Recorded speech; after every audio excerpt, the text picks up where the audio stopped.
噔噔，返老還童考嗌之旅2025開始。今次所謂5日4夜，其實都係得3日半，因為第一日係夜晚10點幾機，以為好醒咁計啱數啦，到埗泰國都係12點左右啫，1點前返到酒店瞓 OK 啦。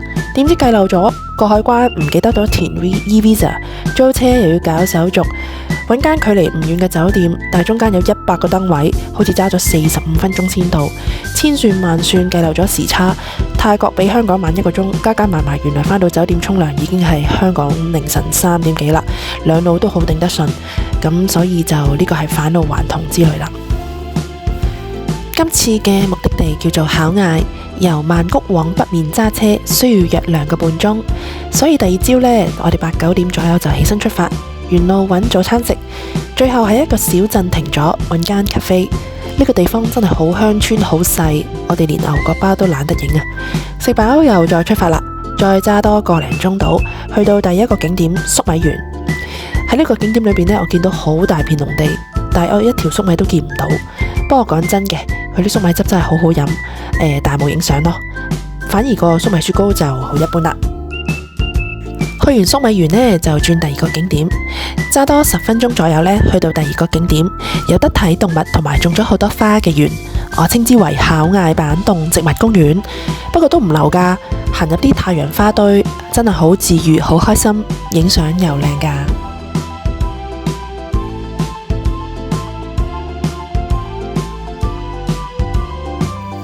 嚟到動物區都係咁咯，有脫皮蛇、甩毛羊、懶惰白虎 ，OK 啦。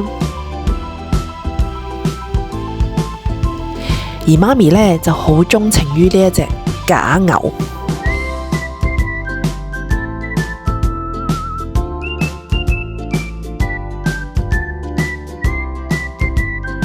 行到咁上下，梗係要食返農場入邊嘅奶類製品啦，再休息一陣出發。再下一個景點呢，就係收買佬餐廳啦。呢度嘅老闆呢，真係一名收買佬，好多古老嘅玩具。咁沿住旁邊有條河，咁就起咗間餐廳咁咯。參觀都幾好嘅。雖然旁邊呢嗰條河呢係泥水，不過都好超好舒服。而我哋就喺呢條橋上邊呢影翻我哋坐嘅位置。嗱，圓圈呢度呢，呢個就係爹哋啦。食物嘅質素我哋就唔啱我哋口味咯。食咗200樣嘢落肚之後呢，對咗3個景點，咁係時候要返酒店 check in 啦。考嗌嘅第一日呢，我哋係住 MYS Hotel， 呢間酒店嘅 icon 呢係個全透明嘅玻璃泳池。嗱，而家先帶大家睇住個 room tour 先。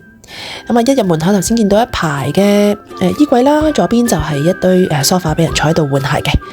跟住呢個呢，就係小食嘅吧啦，其實佢都好好噶啦，酒店入邊所有嘅飲品啊，基本上係包噶，仲有啲 snack 啊、薯片啊、花生啊，都係全包嘅。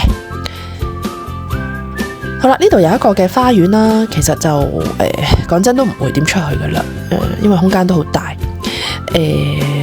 好，轉入嚟呢一個嘅洗手間呢，就見到呢度有淋浴間，又有浴缸分明嘅。呢個係馬桶，入邊有人屙屎就唔影啦。咁啊，我哋嘅大床呢係對住個落地玻璃嘅。個電視就唔識轉嘅，所以我都唔知點解佢擺個電視喺嗰度。好啦，去到呢個 room tour 嘅尾聲呢，大家就準備換衫去參觀今次酒店嘅 icon 泳池啦。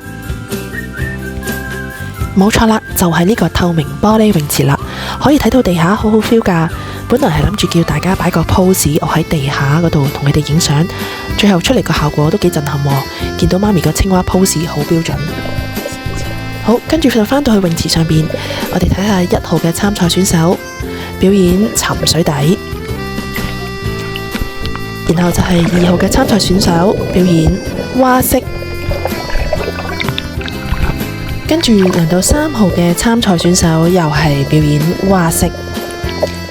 鏡頭一轉，突然間4號參賽選手急不及待咁喺度撲碟，再嚟撲碟，繼續撲碟。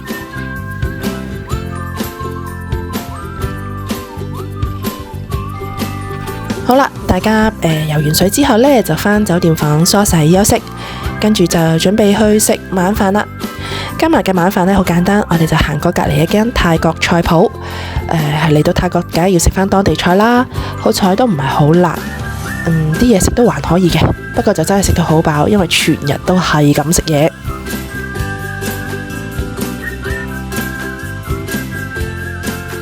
餐廳隔離呢就有間按摩店，食飽梗係去做返個腳底按摩啦，好舒服。跟住就返酒店瞓覺。第二日完，嚟到行程嘅第3日，一起身梗係食個酒店早餐先啦。不過就一般，呢位先生就好慘，要工作。食飽飽就 check out， 然後揸25分鐘嘅車去到第一個景點比薩斜塔。呢個景點嘅特色就係行啲歐陸風格咯，主要都係影下相打下卡。中意影相嘅人呢，其實都好適合嚟呢度嘅。唔覺，其實我哋喺呢度都 Q time Q 咗成40至45分鐘㗎。臨走前再影多一幅你睇我唔到嘅相，跟住出發去第2個景點 Troyes Cafe。呢個係一個其實主要都係俾小朋友啦，好適合一家大細嘅，都係由一個遊樂園咁樣啦，又係有花啊，有動物啊，有植物啊。最 icon 嘅地方就係我哋租咗2架呢啲咁嘅老爺車，好開心喎！你睇下，冇錯啦，見到媽咪有份揸，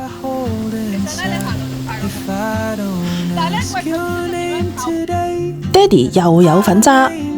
真係返老還童㗎。good。嗱，不過呢，除咗有得玩揸車，仲有得玩呢一個4人大千秋添。有啲快喎。嗱，我哋而家呢，呢個爹哋，係啊，對面周家豪，呢個咪，跟住呢個人呢，就好辛苦咁幫我哋推。哦，哇！哇！有啲快樂，捉實啦！你哋捉實啦！捉實啦！哦，應該仲有啲回轉力嘅。係啊，佢係用嗰個即係用啲 inner 慣性，係啦。聽到你豪你突個頭出嚟，見唔見到大家玩得好開心呢？所以我話呢個係一個返老還童之旅啊！玩完遊樂場之後呢，我哋就去下一個景點 Mango Farm。其實我係一隻芒果都見唔到㗎。不過呢個地方都好超嘅，可以扮下文青，影下相。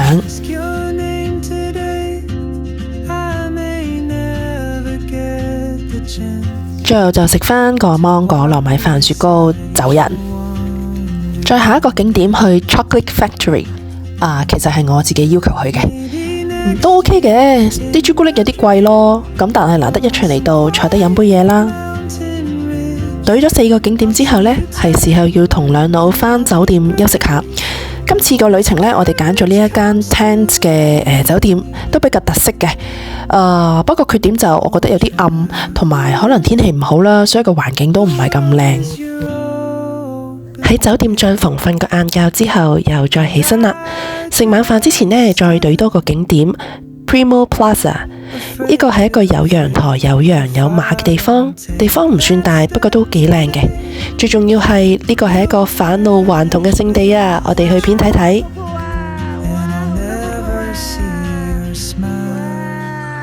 返老還童啊！有嘢。玩完泡泡就梗係要去餵馬馬同埋睇羊駝啦！我哋又去片啊！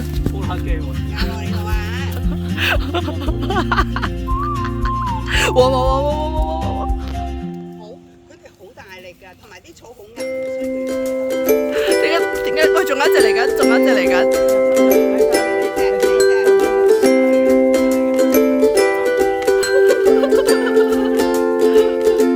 好可憐嘅羊啊，後邊嗰啲係一粒都食唔到啊！喂，阿媽，你哋慳鹽啲啊！喂啊，你係咪要箍牙？點解你隻牙咁樣出晒嚟嘅？係啊，天空啊！陽台嗰隻。係啊。你食嘢係咁㗎啦。係喎，都係。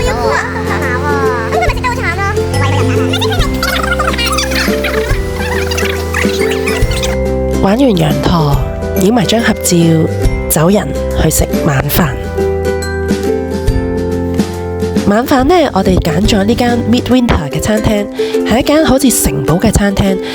其實呢，喺 peak season 嘅時候呢，係要訂位嘅，不過好彩我哋係 non-peak 嘅時候嚟，有 live band 啦，地方又大，可以搞 wedding。整體嚟講啲嘢食都唔錯，所以都係值得推介嘅。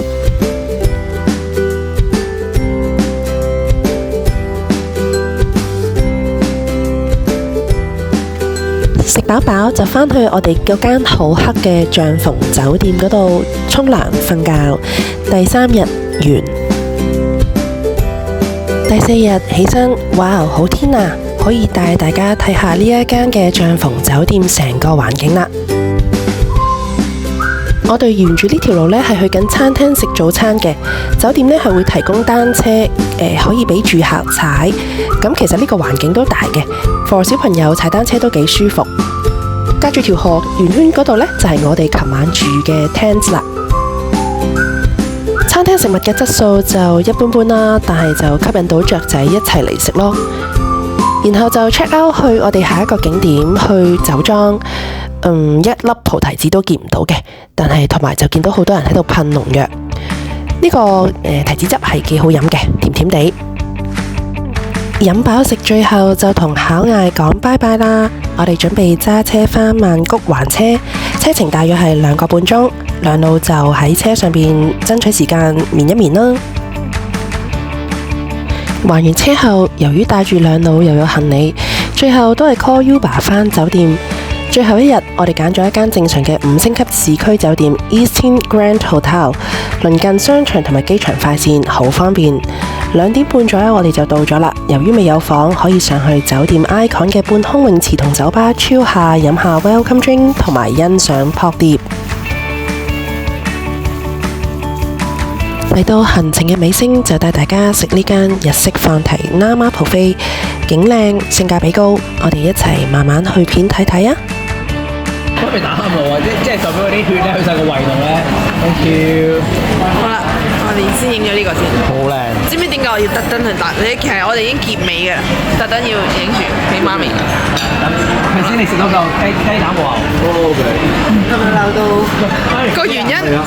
其實呢排喺度啊。唔係啊。超好食啊！好好食。啲蛋半生熟啊！我冇話過，我冇質疑過佢唔好食嘅。成串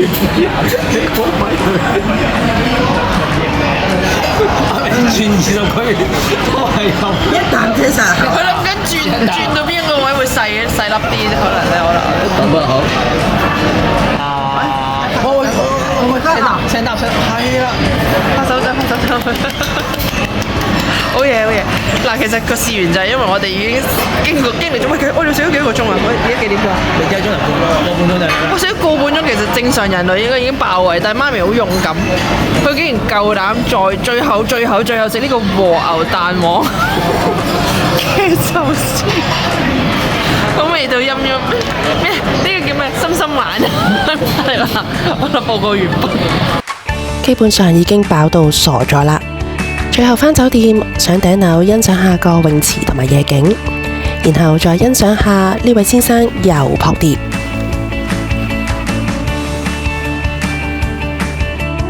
第4日完，第5日一早起身，梗係上酒店40米嘅泳池游下水先啦，將尋晚嗰餐飯消化咗先，然後就食酒店自助 buffet。離開前去按個腳仔先，搭機場快線，然後上機走人完。